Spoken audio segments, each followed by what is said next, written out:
Hi guys, pag naglo-low carb ka, tingnan mo kumain ako kanina ng taba ng baboy. Until now, ang lakas ko pa rin. I mean, hindi ako napapagod. Pag magtaba, kasi daw yun nagiging source ng namin energy pag naglo-low carbs. Ngayon naman, medyo nagugutom na ako, kaya itlog ang kakainin ko, tsaka Himalayan salt. Ito yung na-recommend sa akin ng, Thor. Kaya tayo Kasi dati pag nagkakanin ako, lunch namin 2 o'clock to 2:50. Hindi, 2:30. Pag ganitong oras na, parang pagod na ako, parang hindi na ako makalakad. Hinang-hina na ba ako?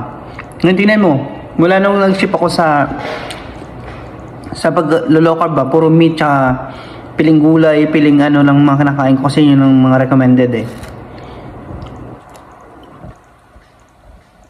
Sabi niya unlimited daw yung itlog, kaya walang problema.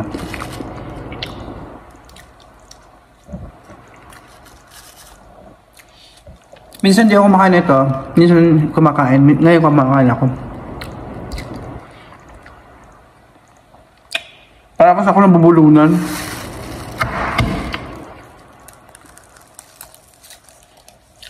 Tapos mamaya gabi, itlog din kakainin ko. Mamaya pa ba? Itlog. Puro na lang itlog.